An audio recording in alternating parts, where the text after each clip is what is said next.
Quando a gente entra em 4 cobranças que a prestadora receptora de uma portabilidade pode te fazer pagar, de maneira algumas corretas e outras incorretas. Então, a ideia aqui é você entender portabilidade, quem é a doadora é quem está dando a linha, receptor é quem recebe.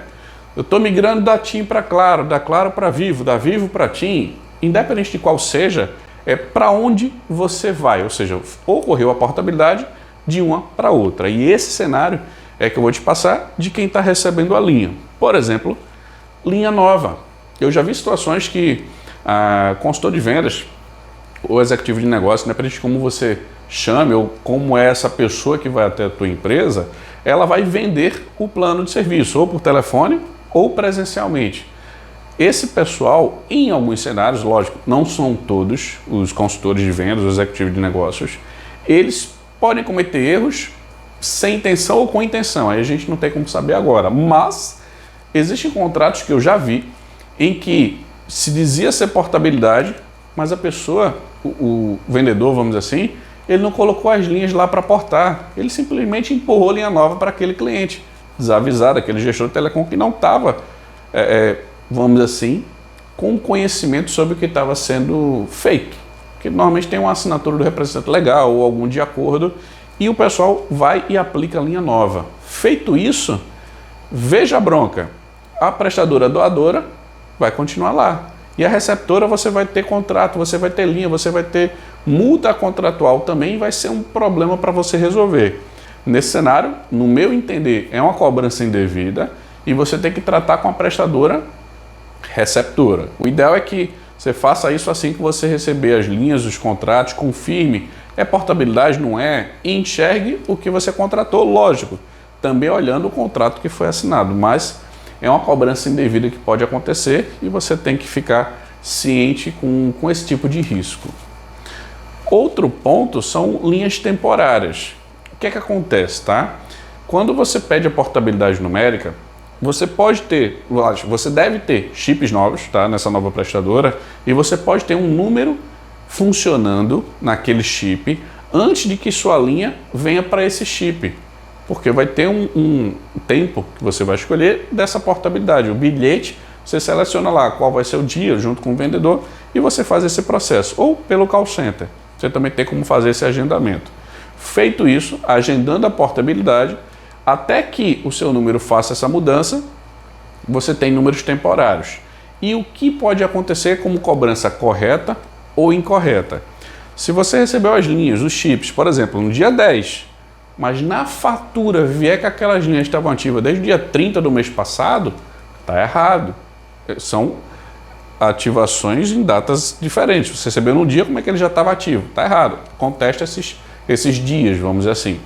Outro cenário é, você recebeu as linhas temporárias, mas a portabilidade não foi feita, deu erro, deu falha, deu qualquer problema em que você não vai conseguir fazer a portabilidade.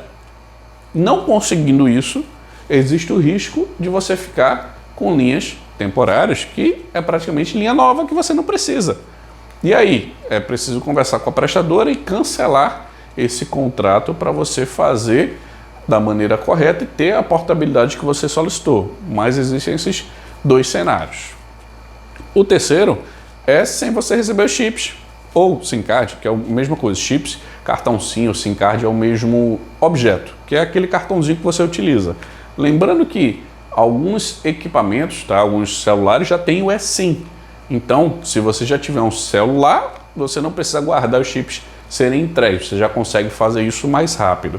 Porém, se você tiver a necessidade de receber chips novos ou aparelhos novos para fazer essa função e ativar as linhas, você pode ter o contrato ativo antes de recebê-los, que é um pouco parecido com as linhas temporárias, mas aqui é especificamente os chips. Não forem entregues, você não deve ser cobrado até essa data. A prestadora, ela tende a fazer isso porque acredita-se que, pelo menos eu acredito, que ela quer que você receba o chip e já consiga utilizar. E essa comunicação da transportadora ou da entrega, ela não é a melhor possível para poder. Ok, avisou, aí vai e ativa. Então elas ativam antes para você já ter o serviço funcionando, mas eu acredito que não é a melhor maneira. Porém, a gente como consumidor, acontecendo isso, você tem como contestar até a data que você recebeu, dali para frente é uma cobrança correta sobre os chips, ou seja, as linhas que você tem contratado para esse processo de portabilidade, seja o número temporário ou já a migração das linhas em definitivo de portabilidade. O quarto ponto é sem ter a linha ativada na prestadora. Ou seja, qual é a cobrança que pode acontecer? É mais ou menos a junção de todas as três acima.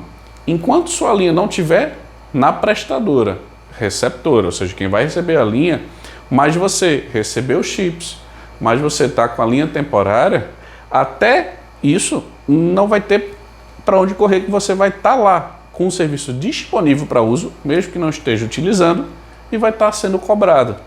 Então, mesmo sem ter tua linha ativa ou as linhas da empresa ativa na prestadora, você pode ter a cobrança. E aí pode ter acontecido alguma falha, ou o agendamento do bilhete já aconteceu com um prestador, era para colocar uma data, ele foi e colocou outra.